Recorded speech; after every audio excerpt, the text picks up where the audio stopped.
Hey everyone, my name is Anthony, and this is a Plebs Guide. Today we are going to go over all the basics in this beginner's guide to Season 6 of Smite. But before that, I just want to do that whole YouTube thing. So like, comment, subscribe, share, and let me know what you think of this guide, or in general. With that all out of the way, I'll be your pleb for the evening on this Plebs Guide to Smite in Season 6. Alright, so first I want to go over what is Smite. Now there's going to be a lot of new players, that's what this is more for beginners. So I just want to go over the very basics. So starting with that, what is Smite? Smite, as defined by Hi-Rez and Titanforge, is the world's #1 action MOBA, and it puts players in control of mythological gods from a third-person perspective. I describe Smite as it's a MOBA that actually feels like you are playing a game rather than just clicking around. The difference between Smite and other MOBAs is that third-person view. Other games, you just click on the target to attack, and then you use your abilities and yada yada. In Smite, you have to aim each attack, and including autos. You can't just click and then you auto attack automatically. And you have to aim each ability. While that is the main difference, in my opinion, that isn't actually the only one.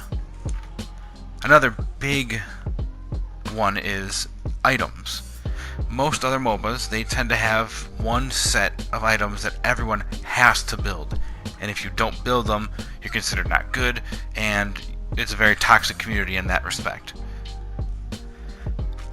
And then Smite, on the other hand, they have items for everyone in any situation, for any playstyle, and none of them are really wrong. Smite makes a very big deal of trying to make sure every item is balanced in a way you can build any way you want. The third big one that I can think of is you can play just about any role with any god. So, in other MOBAs, if you pick someone who's supposed to be, say, a jungler or a mid laner, you can only use those characters for those roles. In Smite, that's completely different. You can take someone who's supposed to be a tank or a guardian and put them in the jungle. You can take someone who's supposed to be in the jungle and put them in the support role. You can do however you want. You can take a hunter and put him in the mid lane as a mid mage instead of an actual mage. And then the last that I can think of that really sets it apart is that it's on consoles and it's cross-platform.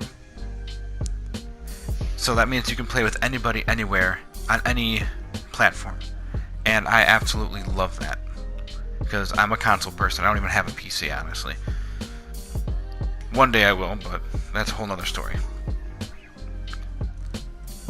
Alright, so next I want to go over just a brief overview of Smite. So, Smite is a big game with some complex things going on. But if you follow along, and you will be... I'd say you'd be a pro within no time. First, let's start with classes and damage type. The 5 classes in Smite are Assassin. They are physical damage type, and they're melee attackers. Next is Hunter. They are physical, and they're ranged attackers. Warriors. They are physical, and they're melee attackers. Guardian. They are magic, and they are melee attackers. And then mages are magic, and they're mostly ranged attackers. There are some who are melee attackers. So let's start with assassins. They are your close range attackers, and they normally fulfill the jungle role. They are supposed to be the get in, get out type of role with the big single target burst damage. Typically, they do not have a lot of defense and are considered a quote-unquote squishy. And they want to target other squishies as well. So your main role is to pick out the one mage who's doing a lot of damage, but you can 2-shot him, 3-shot him, and then jump back out, so that way now their main damage dealer is gone. Next we have Hunters, otherwise known as ADC. Hunters are ranged attackers, usually used to burn objectives like towers. They are also tank shredders, building lots of armor penetration and critical strike. Hunters are normally considered a squishy as well. Now let's move on to Warriors.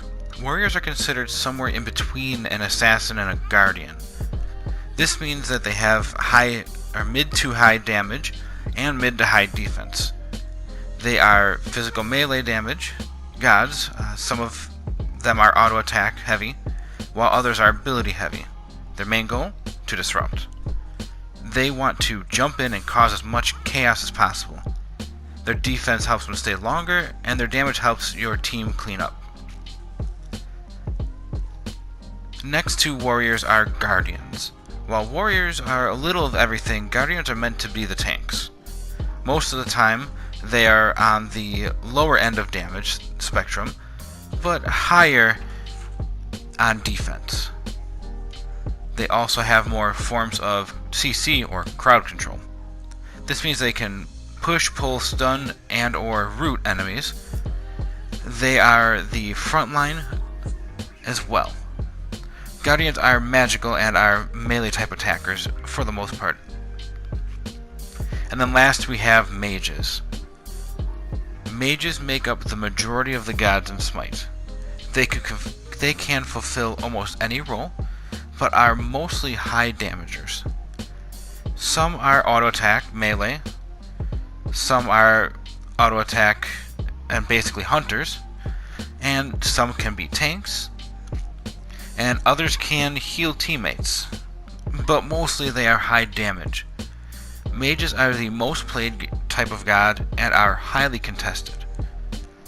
They are normally very squishy as well, unless you're building one that can be a tank-like one. Mages, it should go without saying, are magical damagers. Alright, so next we're going to go over some game modes. One of the best parts about Smite is the wide range of mode types. In Smite there are Conquest, Arena, Clash, Joust, and Assault. We have extra modes as well, such as Siege, the mode of the day, Adventures, and even custom matches.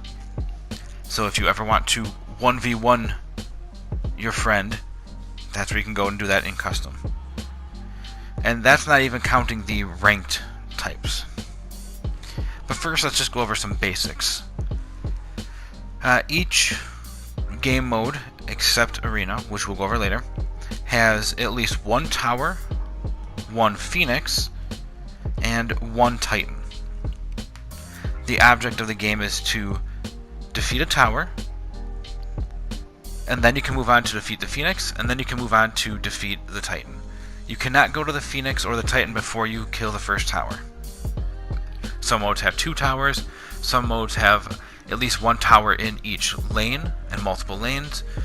Some only have 1 of each. So it varies from game mode to game mode and playstyle to playstyle, honestly. So the first mode I want to touch on is going to be Conquest. Conquest is the main mode of Smite. In my opinion, this mode is not for people new to MOBAs.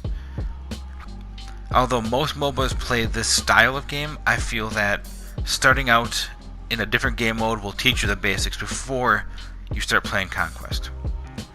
In Conquest you start at level 1, whereas every other mode you start at least level 3. And you have to work all the way up to level 20. Everyone has a job to do in Conquest. Because this is going to be a 5v5 game mode, you have your solo lane, which is going to be by itself, just one person all the way off to the side. You have your mid lane, which is right smack dab in the middle. Your dual lane, which is going to have your hunter and your guardian or your support player. And then your jungle, who free roams around every part of it. The objective here is to farm minions and gain gold and levels until you are strong enough to kill the enemy Titan. With Conquest being the most complicated of the game modes, I'm not really going to go over everything here in this guide. I'll save that for maybe another guide if that's something you guys want to see. The next one I want to go over is Arena. Arena, once again, is going to be 5v5, but it's not the same as all the other modes. Arena is the first mode you will be forced to play when you start playing Smite, and it's the most basic. There's no lanes, no towers, no Titan. Just you versus them in a straight up deathmatch. The objective here is to kill minions and gods while marching your minions into the enemy base portal. Each team starts with 500 tickets, and you lose when your team runs out of tickets. So by killing enemy gods and minions, you subtract from the enemy's total. I advise using this mode to learn the basics of Smite and then move on. This mode is also perfect for trying out new gods and testing out abilities. I do think that this mode is fun. It's a fun mode to go back to every once in a while, but all in all, it doesn't teach you the core mechanics of every other game mode. Next one I want to go over is Clash. Clash is a 5v5 type as well. So Clash is the closest you're going to get to Conquest without actually playing Conquest, in my opinion. It has 2 lanes with very minimal jungle, and the objective is to destroy the enemy's Tower, Phoenix, and Titan. There are 2 towers, 2 Phoenixes, and the 1 Titan, and there's going to be 1 tower on each lane, 1 Phoenix in each lane, and then the Titan right in the middle. And technically you only need to kill one side to get to the Titan, but it's definitely going to be more beneficial to kill both sides. So if you kill the left tower, the left Phoenix, and then go and kill the Titan, you can win. There are no real role assignments in here, so it's just simple enough to have any team comp.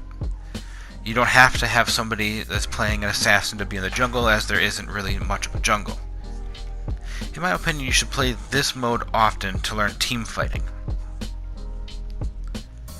And besides Conquest, Joust is going to be the main competitive mode in Smite. It's 3v3, single lane, and has a small jungle area. Objectives here are going to be towers, a tower, a Phoenix, and a Titan. This is a straightforward, exciting, and relatively quick mode for Smite. I would say use this game mode as a great way to transition from Arena to Clash or Conquest. Next is going to be Siege, which is kind of the black sheep of Smite modes. It's incredibly fun, and I love it, but it's never played. It's a 4v4 mode with a huge jungle in between 2 long lanes. Each lane has 2 towers, 1 Phoenix, and then the Titan in the middle again.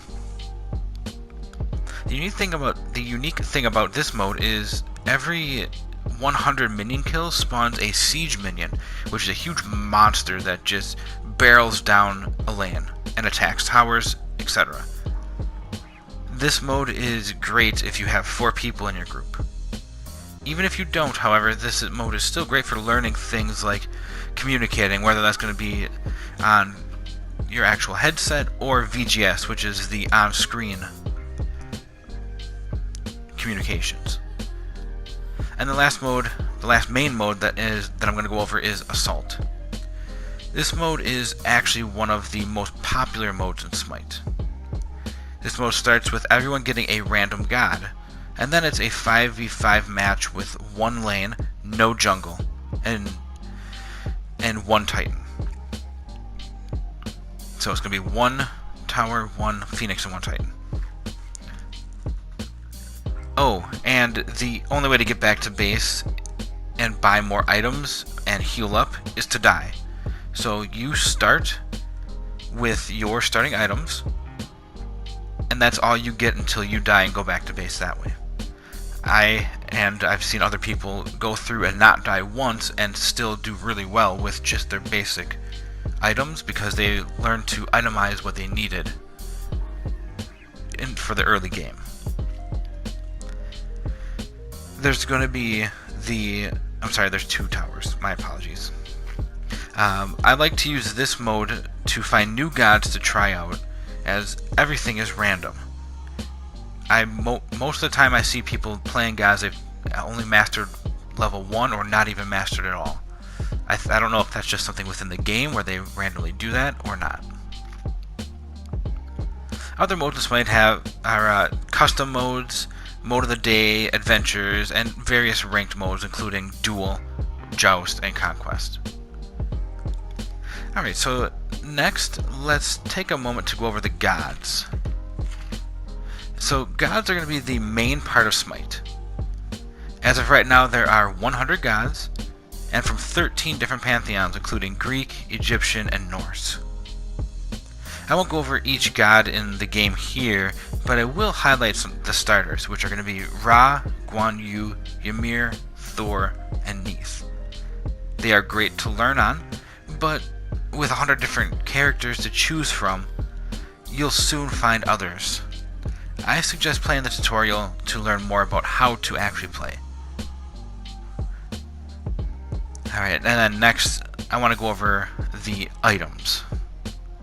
Items are where you can really pull ahead of your opponents. There are many types in the game, and it can be a little overwhelming at times. When you start playing Smite, you will be set to auto buy, and I say you stay on that until you learn a little bit more. Once you start seeing other builds and how each item works, start experimenting. There are items for defense, power, penetration, cooldown reduction, crowd control reduction, lifesteal, health, and other effects even. There is no set build for any god, and there are entire sites online dedicated to sharing builds. I say go into jungle practice and test out items and builds as well. It really does help get the feel for what is going on. And chances are you'll be finding a build that works most of the time for you, and then you're going to build that one. Also on here I do have other builds and guides for certain gods and how I normally build them. So stay tuned, I'm going to be updating the ones from Season 5 into Season 6 as well as doing others throughout the remaining year, essentially. So the last thing I really want to go over is going to be just some basic tips and tricks. So there's really no real order to these, and they're just things that I've learned from playing the game, and starting out are just good to have in your brain. So first is objectives win games. Smite is a game of objectives, not kills. This means taking towers when you can rather than chasing a kill.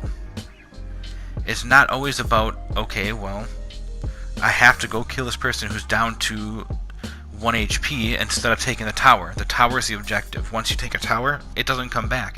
You will then be able to be free to roam down that lane without anything going on. The next one is chasing kills. Just don't do it.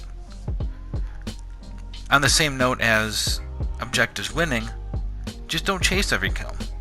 If you force someone to go back to base and your team gets a tower, that's a win. Even if they don't die, you win the objective.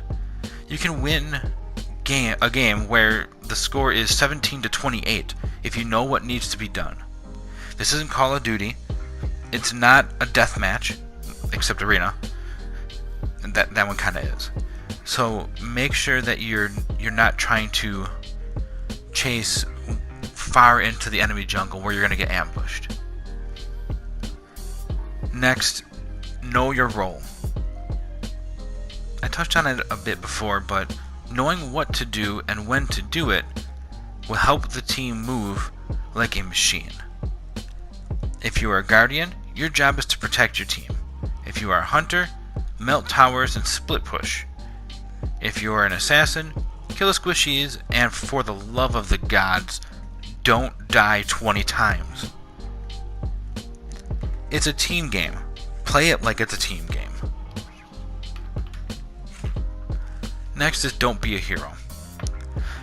Your tier 1 tower is not worth you jumping into a 1v5 situation at 20 minutes into the game just to die. There's no point in you defending that tier 1 tower that late in the game if it's just you. Retreat and live to fight and defend the next objective. Next is never give up, never surrender. Even if you're losing, and losing by a lot, take it as a learning experience. Look at your build and see if there's anything you can swap out. Another term that we like to use is turtle up, which means just sit under your tower, farm, make it so that way at one point everybody's going to be level 20 full build, and then that's that. If you can turtle up and ride it out until that time, their advantage will have been gone, and it's just going to be you versus them at a full build. So you can turtle up and then defend until you can exploit the enemy's mistakes. I've definitely won many games this way, where you're waiting, they've been killing you, you're just waiting under tower, one of them jumps in on their own, and you can take them out, the others try to come in to help, you take all of them out, and then all of a sudden you push through and you win. All it takes is that one good push. Next I want to say is read and understand your abilities. Take a moment to understand what you are doing. Many abilities have secondary things that they do. So make sure you just take a moment, read them, read through everything, even if that means going to jungle practice and try them out. But if you just joined a game and you just want to see who you picked and what they do, just take a moment. It's fine. It's better for you to know what you're doing rather than to go out and just randomly do something. I'm still finding out secondary, third-dary things about some guys that I play often, where I go, oh, I didn't know that it does that. So just go ahead and read it. And next is going to be communication, because communication is key. I say to learn VGS, the in-game chat shortcuts, and call out what's happening. Games are won and lost because someone called out enemy missing left or saying be right back before you back into base, so that way your team doesn't just jump in without you. I can't tell you how many times that I've been just blindsided because the entire team rotated from the left lane to the right lane and I didn't see them. And on a similar note to that, I say always try to be aware of the map and your surroundings. There is a mini map on the screen and it does show people. It doesn't always show all of them if they're hidden or out of anyone's point of view, but make sure that you are being aware of your surroundings. It's something that I struggle with to this day. Also, don't be toxic. I can't stress this enough. It ruins the game for everybody. Seriously, just don't be toxic. If you died, you died. If someone could have saved you and they didn't, that sucks. Don't go blaming everybody for your mistakes, and don't be a jerk about it. Things happen. Sometimes you can't get there in time. Sometimes it just doesn't work out. There's been plenty of times too where one person goes in 1v5, everybody else is either dead or on the other side of the map, and then they say that it's our fault by saying things like you rock, and then followed up by cancel that. That's the most common one. Spamming VGS just to be a jerk is not, I don't get it. It's not fun. It's not fun to anybody who's playing. And then the last thing I want to go over is have fun. Remember, Smite is a game. You win some, you lose some. Getting in your own head is going to happen, believe me. But at the end of the day, who really cares if you won or lost? As long as you have fun. And I mean, that's the point, right? Anyway, that does actually just about wrap everything up I have here for this Plebs guide. So please let me know if you liked it or if you find it useful in any way. While you're here, be sure to subscribe and like the video. Also, let me know what other guides you want to see below. Season 6 is here, so let's have some fun.